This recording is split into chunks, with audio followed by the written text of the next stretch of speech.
Good morning and welcome to our lesson today.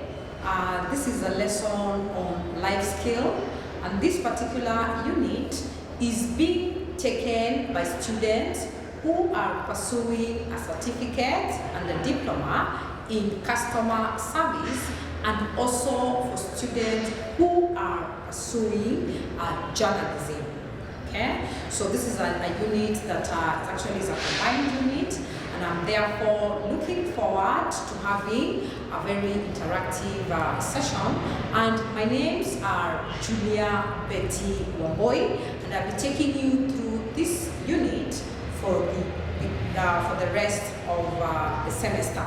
So just as the word suggests, I had shared with you the course outline on your portal, and I've also been able to give you certain notes which I am hoping you have been able to write them down. I'll be sharing an audio also to be able to explain the same, and also we shall be conducting Zoom classes when you are available so that we are able to engage each other further. So what I'll do this day is that I want to go through the notes that I've shared with you, and these notes were touching basically on the introduction part of life skills. Now when you hear the word life, life revolves around so many aspects, yeah? Life revolves around certain behaviors, yeah? When we talk about life skills, we are trying to look at the different behaviors that individuals or people go through in the management of their personal affairs. So these are behaviors that are used, when they are used appropriately, will be able to help an individual in terms of personal affairs. These skills will be able to help you as a person to be able to conduct yourself in a responsible manner.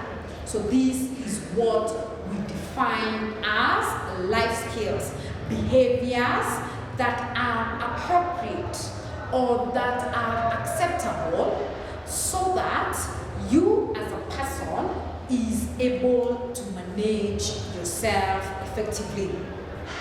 These particular skills or these particular behaviors, some of these behaviors could be acquired, yeah, could be through experiences, yeah, others could be through the different problems that you could have encountered and in a day-to-day basis. So some of these skills could be acquired, yeah, and some of them could also be as a result of certain problems that you would have gone through as a person that made you to be able to behave in that particular manner. And now that brings us to the types of life skills that we have. So we say that life skills is categorized in 3 ways,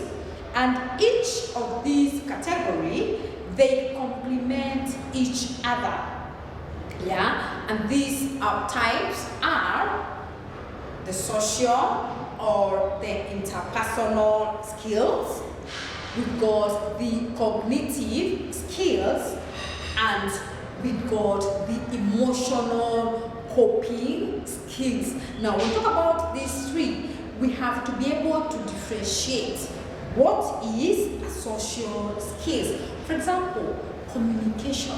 When you are communicating, yeah, to different people or to different personnel in an organization, you need to acquire what we call the communication skills. How do you conduct yourself? How do you start a conversation?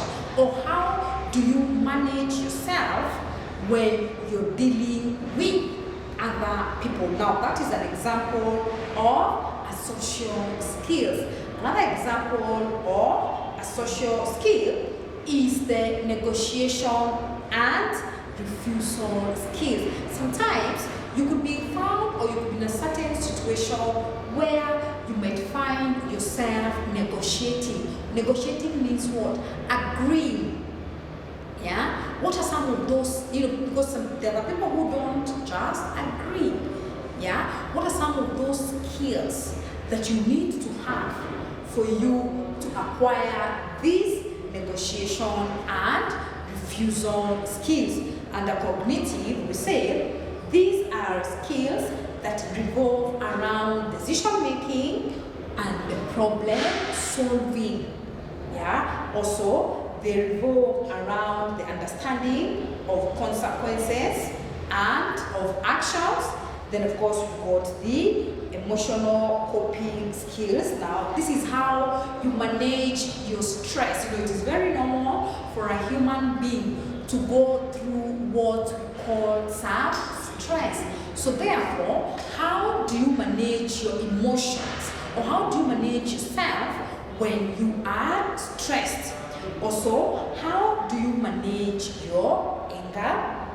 And also, skills that will help you to manage yourself, and also how you're able to self-monitor. Now, we're trying to look at the differences between the social skills, the cognitive skills, and the emotional skills. And I've shared with you the differences, and which I've also tried to explain. Therefore, why is it important, or what are some of the benefits of life skills? Why do you need to acquire these life skills? What are some of the benefits? People are different, yeah, and therefore, people issues have also to be looked upon differently. So one of the main benefits is to be able to understand why people behave the way they do. Why people behave the way they do.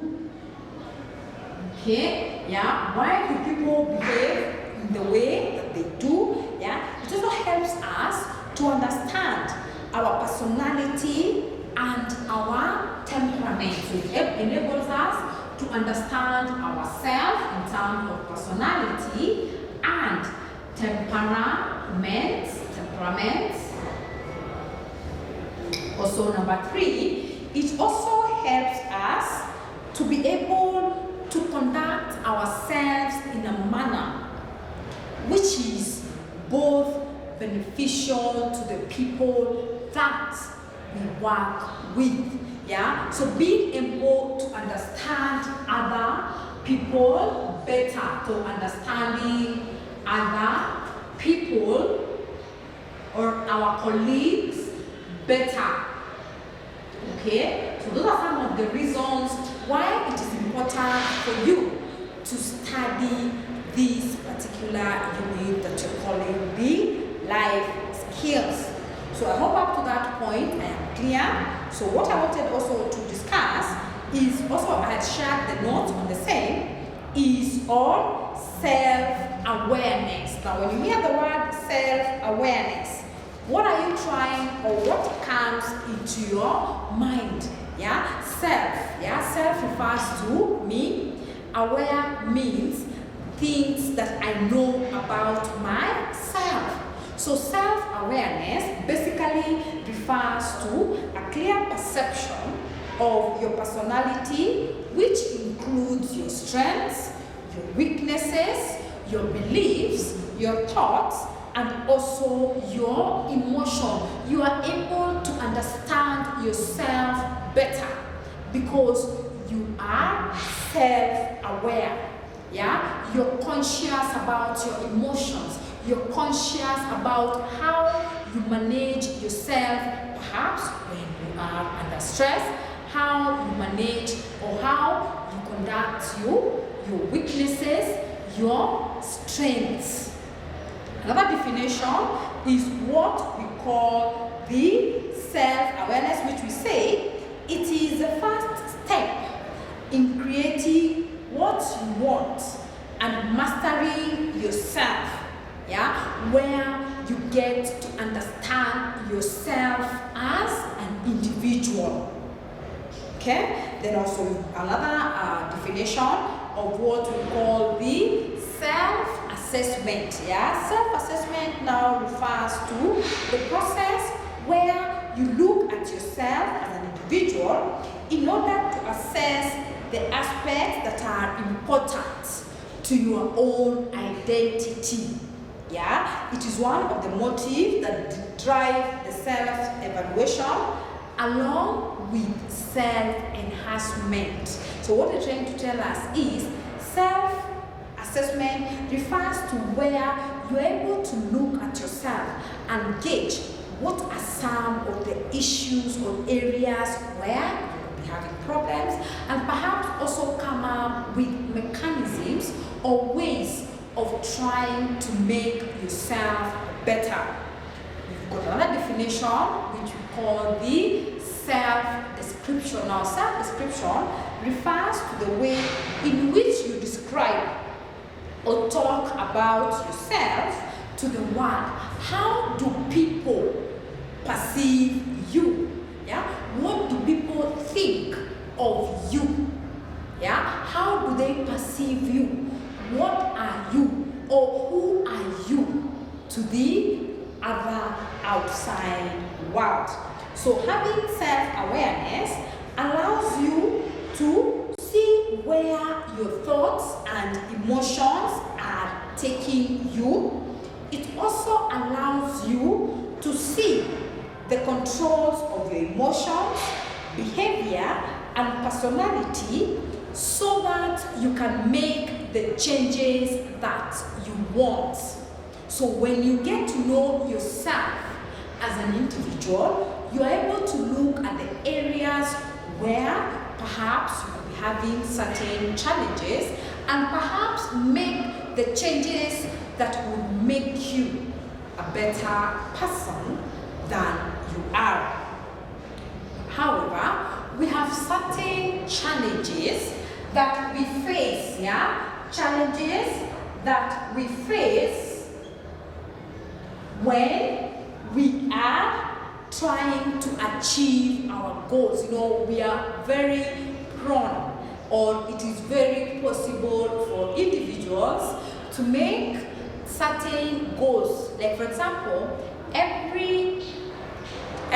the beginning of every year, it is very common for most of us to make or to write our goals. Now you say, oh, I'm planning that by the end of this year, I want to have achieved one. Perhaps maybe I want to go back to school, I want to go back and pursue this, maybe I want to go into this kind of a business. So you have got what we call the goals that we all set. However, there are certain challenges that we would encounter that would make it impossible for us not to achieve those particular issues, okay, or those particular goals. And one of it, yeah, is what we call the self-limiting belief, yeah, self-limit, yeah, you limit yourself, yeah, you limit yourself because there are certain beliefs that are holding you back from exercising or being able to influence the results. Yeah? So when you limit yourself, because there are certain decisions, there are certain beliefs that affect you, you're not therefore not able to achieve your goals. Another challenge is the fear of the unknown. Yeah? You think when you start this business, it will not work because you just think it will not work. Yeah? You have the issue to do with fear. Okay? Just hold on. Just pause. What is it? So the second factor that makes it impossible for us to be able to achieve our objective is what we call the fear of the unknown. Yeah, you fear starting something, yeah, because you have got some information that had happened before, yeah, some false evidence that had happened before, and sometimes you consider it as a prone. You're most likely to fail because of some information that was actually inaccurate. The other factor is the people's opinion. Yeah, sometimes we listen to what people have to say about us, and this will be able to affect us by not being able to achieve the objective. The other one is comparison, where you compare yourself between you and your other colleagues or your other friends who have pursued the same thing and perhaps who didn't make it. And lastly, we have got past mistakes. Sometimes we dwell so much on what has happened in the previous, and these fears drives us to be able to not achieve the objectives of this particular of an individual. Then I also want us to look into what we call the self-esteem. So where we say it is a term that is used to reflect a person's overall emotional evaluation of his or her own worth. Yeah, you are able to look. It's the judgment of oneself, how you judge yourself. Yeah, in terms of your attitude. We've also been able to look at the signs of high or self-esteem. What are some of those things that would happen to a person that would make them to appear as if they've got high self-esteem? One of it is what we call confidence. Yeah, when somebody believes that he or she can be able to achieve good things and that he can make a positive contribution to the environment and his relationship. Yeah, also is a sense of self-worth, where you believe you are important and you serve to be treated well, and we look at oneself as well.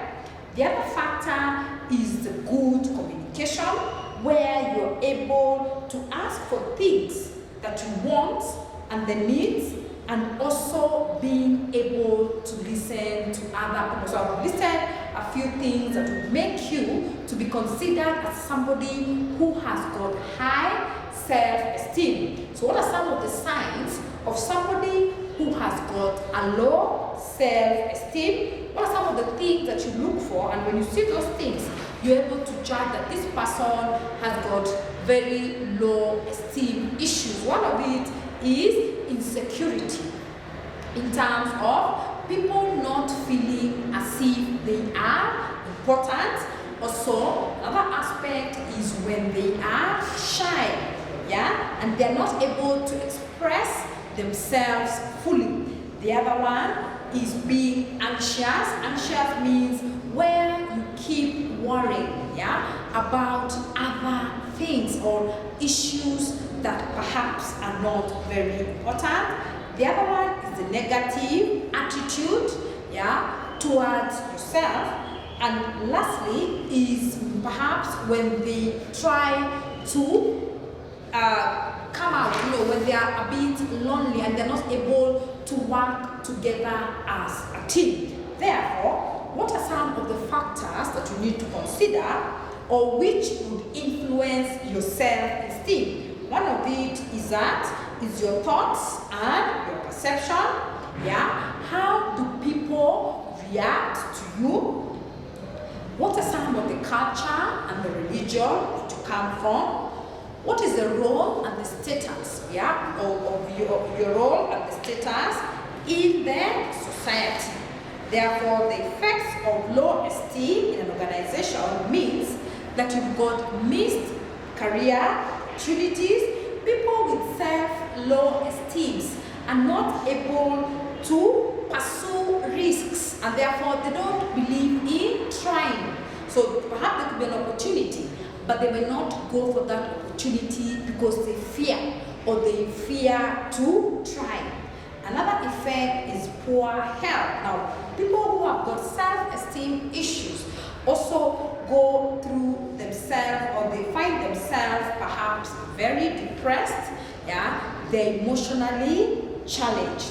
Also, the other factor is that there is poor social life. You have got no relationship with the people that you work with. So therefore, what are some of the ways that you can improve your self-esteem? Is by thinking positive about yourself. Is also by trying not to follow what other people think of you. Also, try to forgive yourself sometimes. If things don't go out your plan, don't curse yourself. You're human, and human is to error. So when things don't happen or don't go your way, it is good for you to forgive yourself, and also focus more on your strengths and not your weaknesses. Also, accept the way you are, the way you feel, and everything that you have done. So also, if somebody is not being a good friend, also you're advised to walk away, spend time looking at yourself, doing nice things for yourself. This perhaps maybe could go around taking yourself for a holiday. It is then also take opportunities and try new challenges, and also spend time with people who respect and listen to you. So I hope with that video I've been able to go through the different topics that we had shared for the notes, and I hope that in case you have any clarification, please feel free to contact me, and I'll be able to guide you accordingly. Otherwise, I wish you a good day. Thank you.